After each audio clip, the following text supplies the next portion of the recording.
vamos a esto porque si no se me van a pasar y estos no los puedo acumular porque la que se nos arma si los acumulamos no se los cuento yo a ustedes. Son nuestros comentarios atrabiliarios.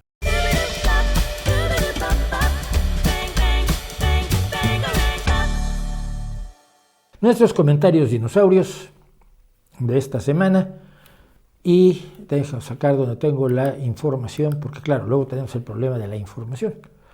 Entonces, tenemos en primerísimo lugar Alex Manoctun 3266. La que se armó, oh hermanitos.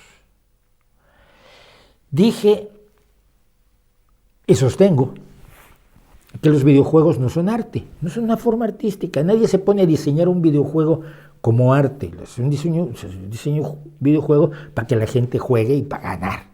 Quieres ganar el videojuego.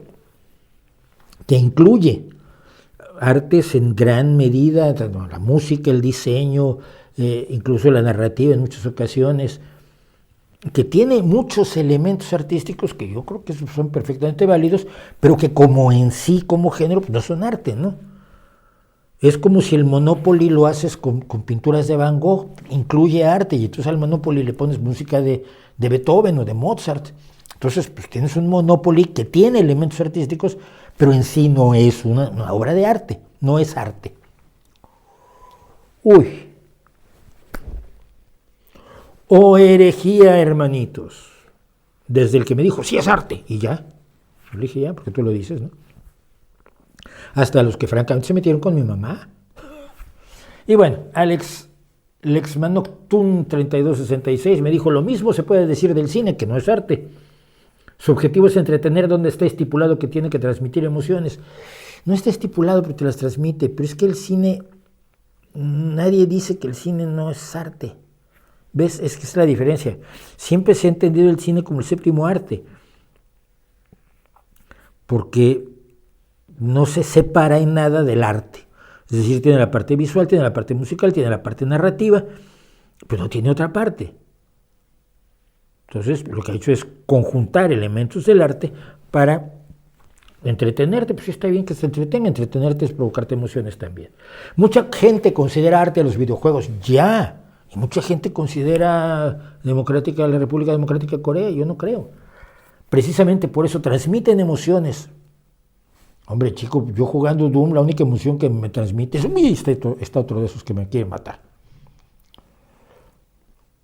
¿Qué es su definición de arte? Mi definición de arte es lo que se hace para transmitir emociones, no que te transmite emociones como efecto secundario. Obviamente cuando en el Monopoly le revientas a uno de los otros y lo obligas a que te venda sus hoteles muy baratos, te emocionas. El Monopoly es arte. Todo esto, el conjunto, la historia de los personajes y el contexto de la jugabilidad. Ustedes tienen la misma posición que los primeros detractores del cine. Luego me dijeron que era estudio, como cuando decían que la ciencia ficción no era arte. Digo, y que me lo digan a mí, que soy escritor de ciencia ficción, manda calcetines. Bueno, no todos los juegos lo son, pero pasa igual con las películas e incluso las canciones. No todas las películas se consideran parte del séptimo arte, algunas son mal arte, punto, pero son arte. Y algunas canciones son mal arte, pero son arte. Y yo le dije, son ustedes incapaces de matizar debido a su pasión.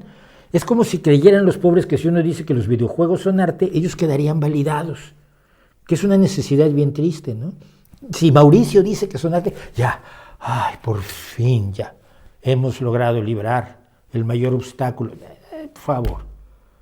Luego vendrán los ajedrecistas y los jugadores de póker y los de artes marciales mixtas y los que juegan Monopoly y Magic y dirán que lo suyo también es arte.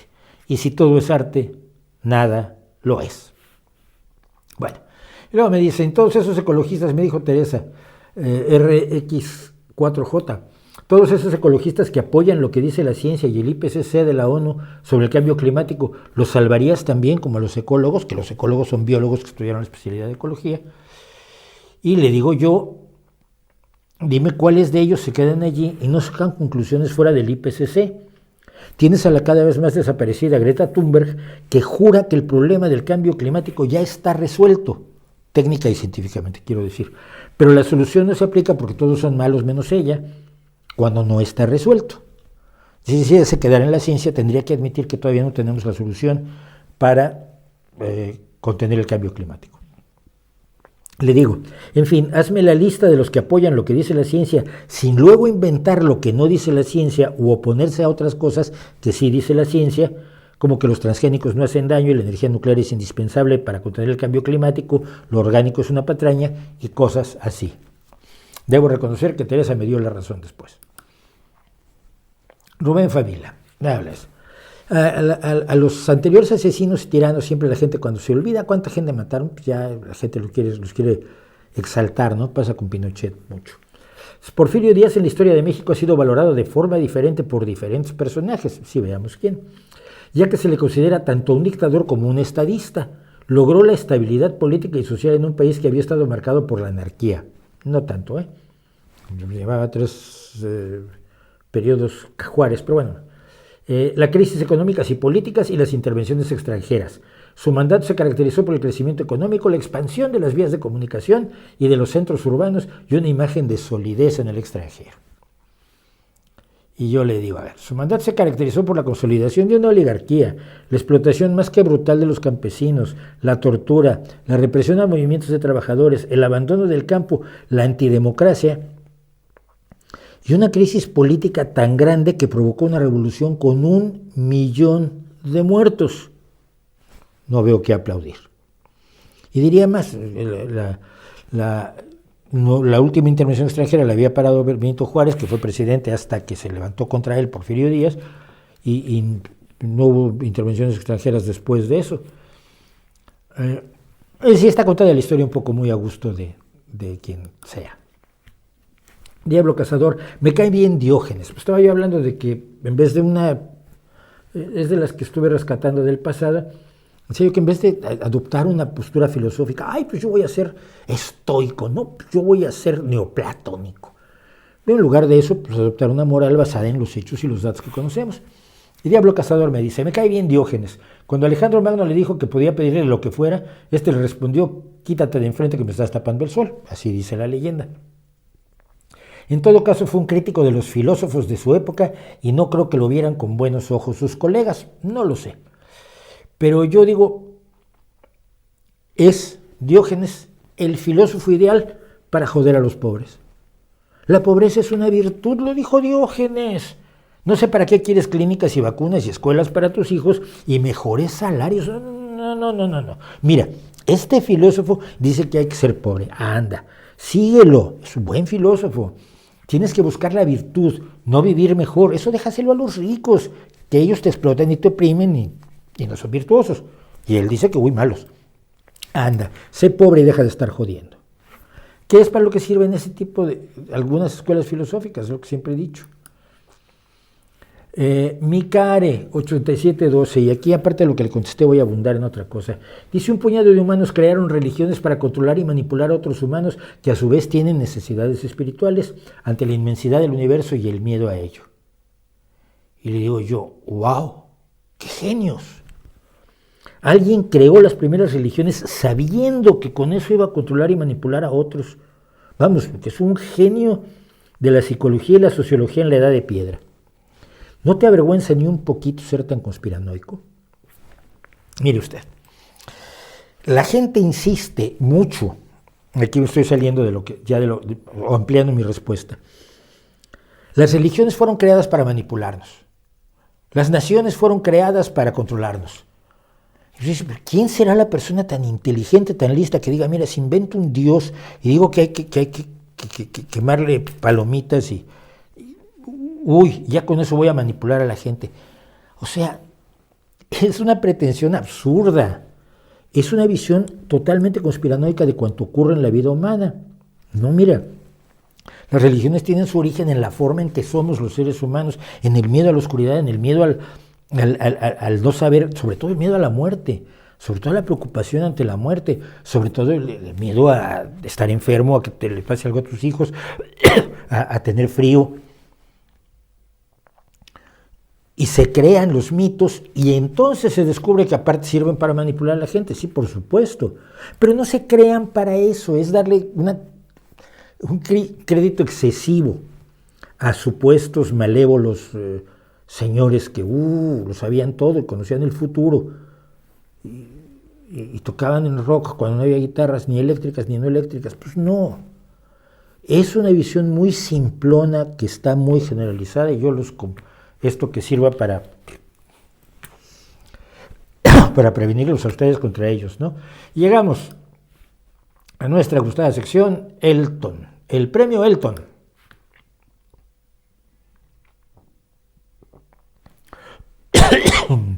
Y el comentario de la semana, en todo en mayúsculas, es de Carlos Álvarez, _1T, que dice: señor ignorante, que quede claro que sabe más que yo, dice que quién sabe para qué permitió que Satanás afligiera a Job. O sea, para qué Dios, se le cayó el Dios, por eso lo pone así, que Dios permitió que Satanás afligiera a Job.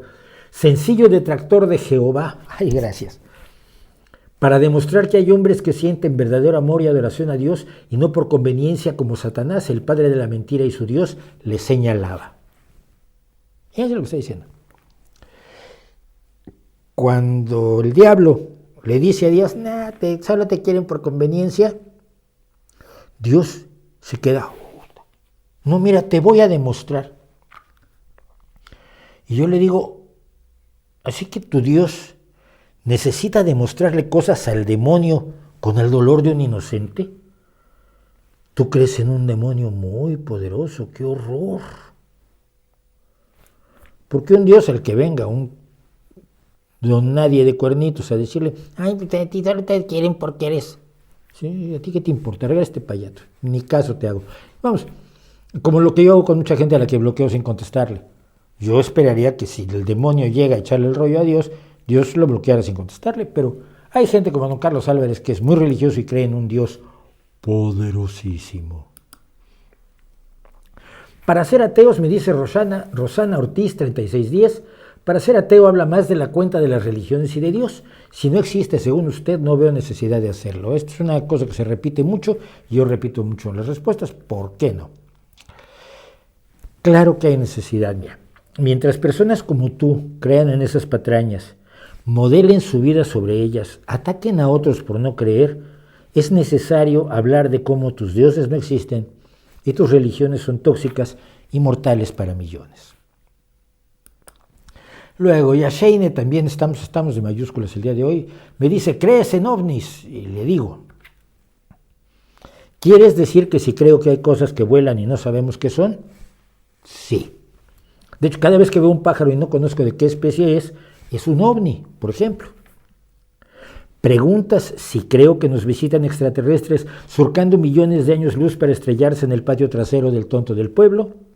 No creo que nos visiten extraterrestres porque no hay ni una evidencia de ello, diga lo que diga el tonto del pueblo. Y Yesenia también me hace la siguiente pregunta. ¿Qué opinas del libro del Apocalipsis? Porque ese libro habla de elementos judíos, el candelabro, el cordero, el monte santo, el tabernáculo, la Jerusalén, las 12 tribus, la estrella de David. ¿Será porque en el siglo I, más o menos en el año 90, cuando se escribió el libro del Apocalipsis, todos eran judíos? Incluidos los primeros cristianos, que eran una secta judía. De ahí en fuera, sus referentes son judíos, punto.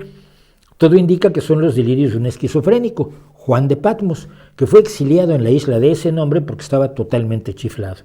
Lo que escribió, si lo lees, son delirios muy comunes entre los esquizofrénicos, pero en aquellos tiempos creían que eran revelaciones divinas. Luego aquí don Miguel Rubén Álvarez 4211 me dice, si quieres salud debes pagarlo. Y yo le dije, se puede pagar entre todos, se llama salud pública. Y entonces me contestó otra cosa que no hice el corte, la captura de pantalla, pero dijo, el comunismo media para abajo de esa manera, lamentable. O sea, si ponemos salud pública, comunismo. Entonces le dije, claro, el Reino Unido es comunista, España es comunista, Suecia es comunista, Alemania es comunista, Dinamarca es comunista, y Finlandia, Noruega, Canadá, Países Bajos, Japón. O eso, o ninguno de ellos es comunista, y tú eres tonto. Jorge, este también se puede haber llevado el premio Elton. Prefiero la libertad a la igualdad. Y la respuesta es sencillísima. Si no hay igualdad ante la ley, no hay libertad. Tú no eres libre si pueden quitarte la libertad en cualquier momento. Para que a ti y a nadie le puedan quitar la libertad en cualquier momento, necesitamos todos ser iguales ante la ley, tener las mismas oportunidades. Igualdad y libertad van, creo yo, siempre de la mano. Luego, hoy vamos rápido. M. Fallaful dice: Constantino estableció el 25 de diciembre como fecha de nacimiento de Jesús. Yo no sé, y aquí algo me pueden ayudar. Ese libro de Constantino se inventó, todo el cristianismo y todo eso. ¿Quién lo escribió, de dónde sale y por qué la gente se lo cree? Pues es alucinante, ¿no? No, porque tenemos una historia clarísima de la iglesia cristiana del siglo I, II y III, antes de Constantino, pero bueno. Dice: quería hacerla coincidir con la fiesta pagana del Sol Invictus. Creo que te debes documentar mejor. Me gusta mucho cuando me dicen que yo me debo documentar mejor y me lo dicen a partir de la desinformación. Le digo: mira, no sé de dónde sacas eso. La primera mención del 25 de diciembre como Natividad de Cristo está en el cronógrafo del 354 o cronógrafo de Filócalo. Y quien justifica esta fecha, aduciendo el solsticio años después, no muchos, pero algunos años después, del 354, es San Agustín en su sermón 192. Tanto el cronógrafo como el sermón son posteriores a la muerte de Constantino, al que están aferrados algunos que creen que no hubo cristianismo durante 300 años o algo así. Vamos, que leyeron un libro de clickbait y ya creen que saben. Me dice Eduardo Osvaldo Casalia: qué lindo suena todo en teoría. Cuando hablé de la diferencia entre izquierda y derecha, él me dice: qué lindo suena todo en teoría. Por cierto, se molestó por mi respuesta. Me dice que fui muy ofensivo. Yo no siento haberlo sido. Lo que contesté es: y en la práctica es mejor. Si tú tienes jornada de 8 horas, derechos laborales, medidas de seguridad en tu trabajo, casco, gafas, este tipo de cosas, pensión y cosas así, eso lo ha hecho la izquierda, no la derecha. Son hechos, no teoría. Si no lo sabías, el problema lo tienes tú. Y dice que fui muy ofensivo. No, es que es cierto. Si no sabes de dónde salieron, quiénes pelearon por los derechos que tienes hoy, que disfrutas hoy, pues, tienes un problema. Porque luego acabas votando a la derecha, olvidándote que estás votando en contra del origen de los derechos y las libertades de las que disfrutas. Es así de sencillo. Y terminamos. Juan David Torres 5795. Esto tiene un nombre. Estaba yo hablando del regreso de la tosferina. Y dice: esto tiene un nombre: colapso civilizatorio. La ciencia médica ha perdido toda confianza al quedar en manos de mercaderes sin escrúpulos. Que en Estados Unidos, no en otros países que tenemos salud pública. Pues, ha perdido toda confianza. Y yo digo: